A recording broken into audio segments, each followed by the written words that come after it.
Salas de cinema cada vez mais cheias se contrastam com as dificuldades na produção do audiovisual. Assunto da nossa conversa em estúdio com o cineasta mineiro Hélder Quiroga. Já pensou em unir a educação tradicional com aulas envolvendo produções cinematográficas? E como é a receptividade do público em relação às produções audiovisuais brasileiras? Isso e muito mais você confere agora no Interface.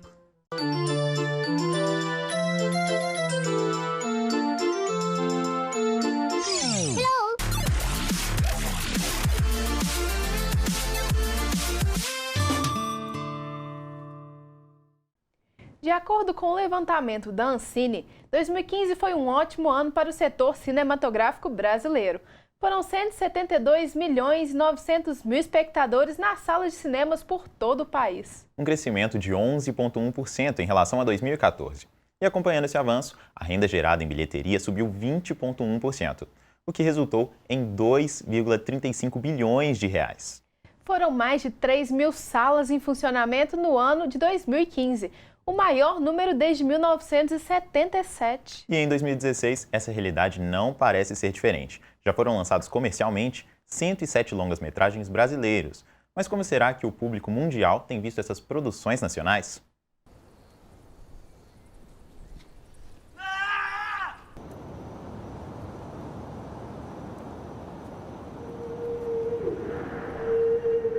Eu assisto, assim, bastante agora, mas antes eu não assistia muito. Sim, consumo. Por quê? Eu gosto da qualidade também, não são todos. Bem pouco, E por quê? porque eu prefiro os internacionais, acho eles melhores. Só quando eu vou no cinema, em casa eu não consumo. Eu assisto, e assisto muitos. O cinema brasileiro não tem mesmo unanimidade do público. Ele passa por uma grande dificuldade de aceitação da população aqui mesmo do Brasil. E para falar mais sobre isso, nós vamos conversar com algumas pessoas e saber a opinião delas. Eu acho que tem muita diversidade, não é? Aqui no Brasil, então tem essa coisa que você tem muitos cinemas diferentes dentro do mesmo país, não é tudo igual. Eu acho, além do território ser muito vasto e muito rico, você tem toda uma diferente abordagem ao cinema e a ideia de contar uma história ou de falar de um problema, o que seja, e que faz com que, na verdade, há uma história comum e um património comum do cinema brasileiro, mas há muitas abordagens diferentes e muita riqueza e muita energia nessa forma de fazer cinema aqui. É muito difícil dizer o que há de mais atrativo nas produções brasileiras, porque elas são diversas e é disso que gostamos mais no Brasil. As propostas, as ideias, o imaginário. Mas então, por que muitos dos próprios brasileiros não reconhecem o valor dos filmes nacionais? A resposta está na exibição dos longa-metragens. De acordo com a Agência Nacional do Cinema, a Ancine, no ano de 2014 foram concluídos 186 longa-metragens, mas nem todos foram exibidos para o público. Do total de obras concluídas, apenas 22% foram lançadas comercialmente, enquanto 35% foram exibidos somente em festivais e 43% não tiveram nenhum tipo de exibição pública. Tem filmes que têm uma circulação maior fora do Brasil do que aqui dentro. A ideia, tanto para nós ou como para o cinema brasileiro, é fazer parcerias, né, criativas e que promova a distribuição também, que esses filmes comecem a circular. Quando se faz um intercâmbio, tem muitas ideias que vêm e muitas contribuições bem generosas. Isso também é o bonito de compartilhar. Mesmo com todas as dificuldades, o cinema brasileiro já avançou em diversos aspectos e vem conquistando maiores públicos. Nós hoje em dia temos um nível técnico que não fica a dever nada para nenhum outro, assim, de nenhuma outra cinematografia do mundo inteiro. Nós temos condições, o próprio acesso à tecnologia em qualquer parte do mundo é mais fácil, então essa parte técnica a gente tem como ter. O outro lado é fazer esse público pensar. Esse ato de fazer o brasileiro pensar, junto com um filme tecnicamente bem feito, eu acho que está fazendo o filme brasileiro reconquistar o público brasileiro.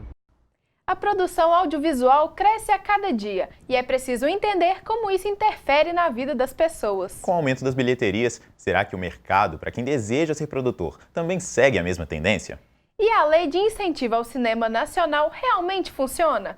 Será que tem influência na competitividade por público nas salas de cinema? Para responder este e outros questionamentos, além de contar um pouco mais sobre as produções audiovisuais brasileiras, recebemos aqui no estúdio o cineasta mineiro Hélder Quiroga. Olá, Hélder, tudo bem? Boa tarde, boa noite, bom dia. Seja bem-vindo. Obrigado. Fique à vontade. Hélder, para começar o nosso bate-papo aqui, você poderia falar um pouco do mercado nacional de audiovisual, como é que funcionam as produções, falta incentivo? Pode-se dizer que o audiovisual hoje vive um momento diferente da economia brasileira, que está numa crise ampla em todos os setores, mas o audiovisual cresce. Chega a crescer uma média de quase 7% ao ano, enquanto a economia está em processo de decrescimento. Isso vem por conta de uma política acertada, uma política de Estado, criada desde o governo Fernando Henrique Cardoso, que permitiu que o audiovisual fosse galgando o espaço em termos de investimento em infraestrutura, em incentivo fiscal, em fomento, em isenção de tributos, e tudo isso foi propiciando que esse mercado audiovisual crescesse. É lógico que isso não acontece só por conta das políticas. Há um momento também, posso dizer, importante também da produção audiovisual.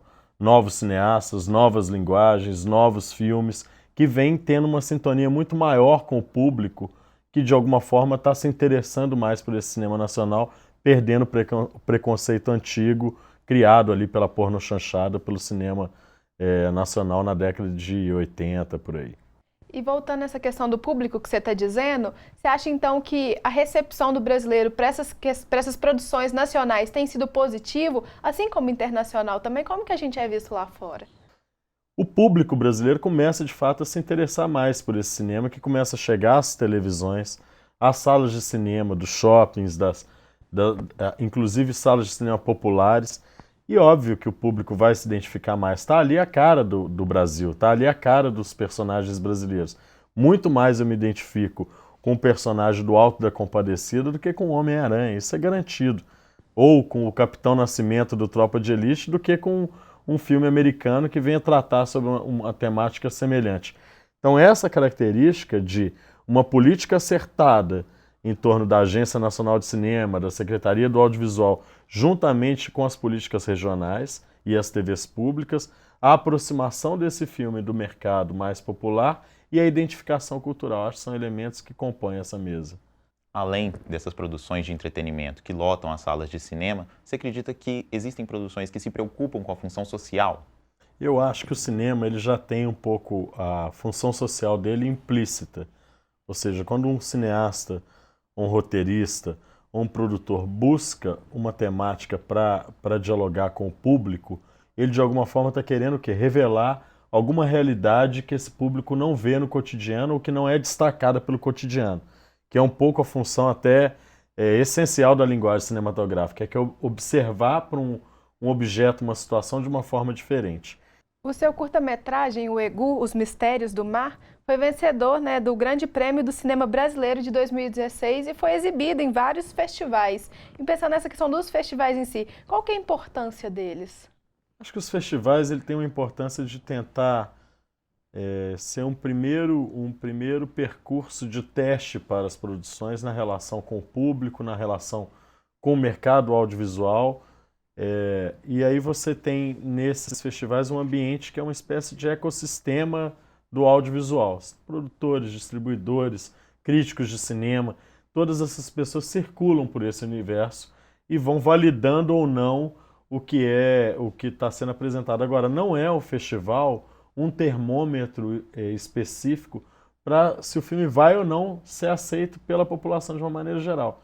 E aí eu acho que a sala de cinema, eu acho que a televisão, a própria internet são espaços que acabam validando. E considerando os recursos, considerando as limitações, né? Quanto tempo que demora uma produção nacional, em média? Aí a gente vai para o grande drama do cinema brasileiro, que é hoje a média de uma produção de um curta-metragem pode chegar a um ano e meio, dependendo da etapa de finalização, de pós-produção ou a proposta do próprio filme. Um longa-metragem a gente já vai falar em torno de 5, 6 anos. Então isso diz o quê? Diz que quando o cineasta ele consegue acessar os recursos, o que já não é fácil, ele ainda vai demorar um processo amplo ali até esse filme chegar na sala de cinema para ter esse contato com o espectador. Hoje, nos Estados Unidos, por exemplo, você tem produções que duram 6 meses. Filma-se o Homem-Aranha num mês, o 2 já está filmando no segundo semestre, ou seja, a cada semestre você tem uma produção de longa-metragem sendo filmada e no semestre seguinte sendo finalizada. No Brasil a gente ainda não conseguiu essa proeza, mas estamos caminhando para um fortalecimento desse tipo de estratégia no plano nacional. E aí você fala uma coisa interessante, realmente em Hollywood as produções têm muito mais investimento e acabam ficando muito mais nas salas de cinemas aqui no Brasil, sendo propagado, divulgado muito mais. Como então tornar mais justo o cinema brasileiro se comparado aos outros? A forma como os americanos atribuem a estratégia de posicionamento de mercado do próprio mercado audiovisual é forte, é dura, implicando inclusive em cercear outros tipos de políticas de exportação. Agora o brasileiro tem que ser criativo, que eu acho que é marca da identidade do povo brasileiro. E aí nós temos que trabalhar com novas linguagens, ou seja, aproximar cada dia mais o público dos festivais, aproximar o público da televisão pública, dos canais de TV por assinatura, que tem sido um espaço de muita divulgação do cinema nacional, mas fundamentalmente também invadir a internet. Para finalizar, tocar num assunto que é um pouquinho polêmico, que são as leis de incentivo, né? Como é que é a lei de incentivo? Você podia comentar um pouco a lei de incentivo do audiovisual da Ancine? Eu acredito que a gente tenha muitas falhas, que de fato a política de audiovisual no Brasil ainda falta muito para amadurecer. Mas vamos dizer que a gente está dando passos largos nos últimos 10 anos em relação a essa política, que se fortalece muito na gestão Lula e Dilma, mas que vem desde a era FHC e que traz hoje uma possibilidade de uma política de Estado, uma política permanente de incentivo a essa produção. O importante é que a gente está caminhando, então. Caminhando bem. Então, muito obrigada pela entrevista, foi um prazer te receber aqui hoje. Obrigado a vocês e obrigado à TV PUC e a todo mundo que assiste esse programa, que certamente vem para clarear os olhares do cinema brasileiro. É isso aí. E nós vamos para um rápido intervalo, mas voltamos já já.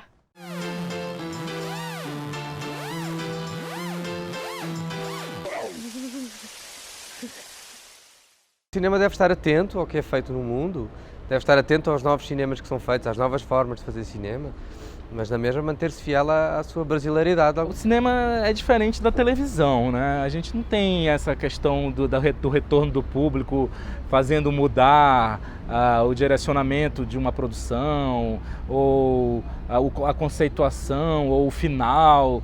Como é que eu acho que é bem diferente. O cinema, ele quer propor uma provocação, quando é o caso do cinema político, por exemplo. Ele quer propor uma nova ideia, que faça não a pessoa pensar como ela sempre pensa, ou pela manipulação que ela já sofreu, mas sim que ela vislumbre ou que ela reconheça um outro caminho possível, uma outra maneira de pensar.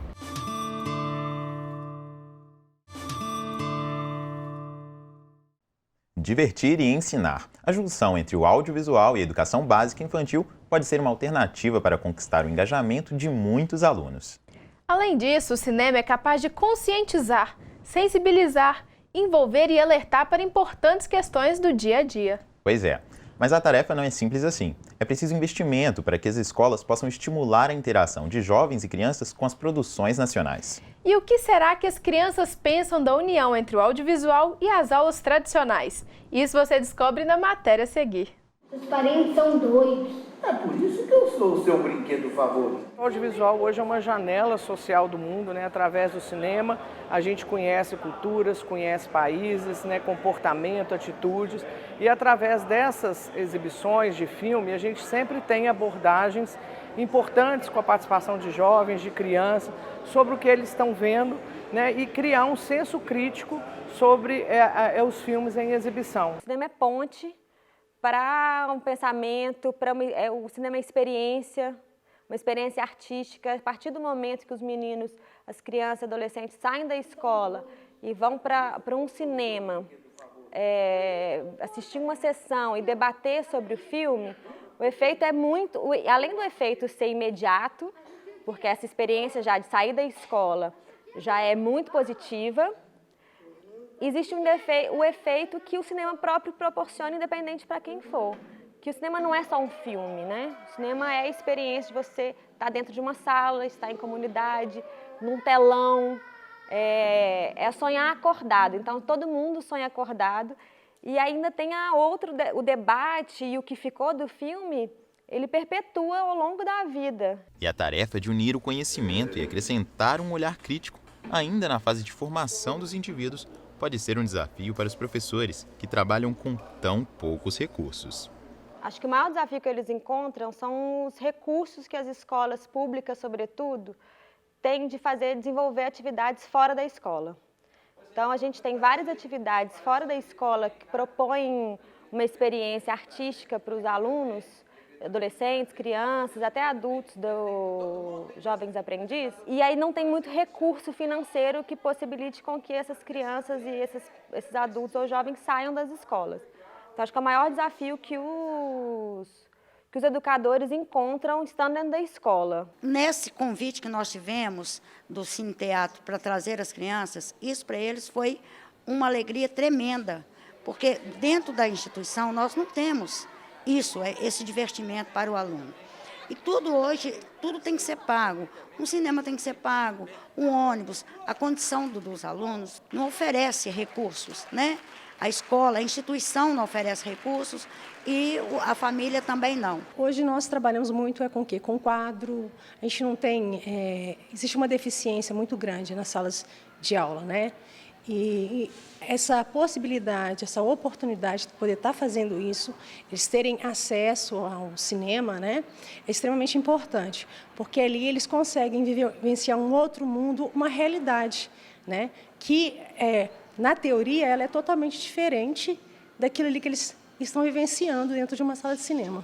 Um desafio que vale a pena ser driblado, pois integra diferentes linguagens e áreas do conhecimento, que podem ser trabalhadas dentro da sala de aula e se tornar uma tendência na interação entre alunos e professores. Acho que é muito importante despertar os olhares, né, dos estudantes para aquilo que muitas vezes eles não conseguem ver. É uma forma inovadora de ajudar as crianças, tanto na parte da alfabetização, na parte do convívio escolar, acredito que tenha vindo para poder ficar. Para as crianças, resta a felicidade de fazer um programa novo, cheio de diversão e conhecimento. Foi muito legal. Você já tinha vindo no cinema antes? Já. E o que você achou do filme? Muito legal, que teve muitas aventuras. O que você mais gostou do filme? A parte que ele foi pra lua e eles encontrou o aventureiro da vida deles. Aceita um café, opa? Aceita. Volta! A compaixão pelos animais está intimamente ligada à bondade de caráter, já dizia o poeta.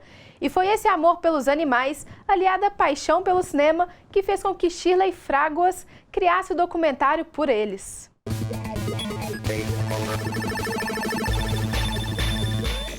Meu nome é Shirley Fraguas, eu sou fotógrafa, cineasta e tenho empreendimentos também e tenho 46 anos. O meu primeiro documentário foi em 2006, ele chama Salve-os Quem Puder e tem um cunho social sim, porque ele é sobre protetores de animais de Belo Horizonte. Os meus curtas-metragens geralmente são casos de amigos que me contam suas histórias e eu sempre acho muito interessante. E algumas eu adapto para curta-metragem. As minhas principais influências são... Eu vou citar Almodóvar, Tarantino. Mostrar às pessoas que o veganismo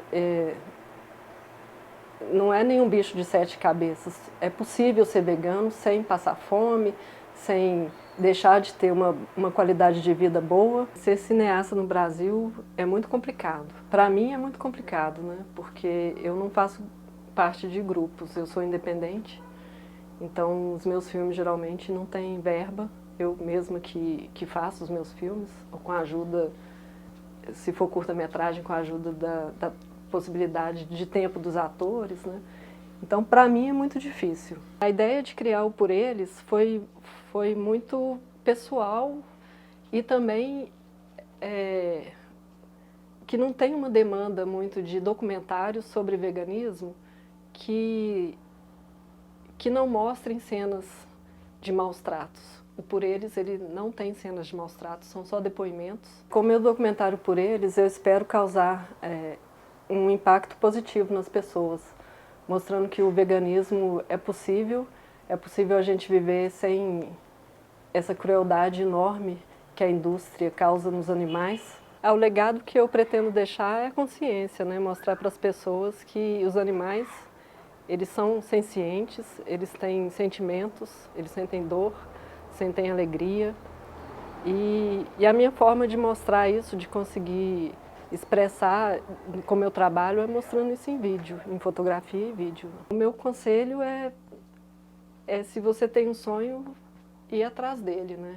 Como eu falei, eu sempre gostei de fazer cinema, faço do meu jeito, sem verba. O meu conselho para quem quer ser vegano é deixar de lado aquela frase assim, é difícil ser vegano. Não é difícil. Se você tem a vontade, se você tem um desejo e principalmente o respeito pelo animal, você vai ser vegano. Vai diminuindo a cidade, vai aumentando a simpatia. Quanto menor a casinha, mais sincero o bom dia. A música Simplicidade, do Pato Fu, retrata bem a gentileza, que é mais farta nas pequenas cidades, mas não extinta nas metrópoles. Basta uma quebra na rotina para mostrar que a gentileza não depende de endereço.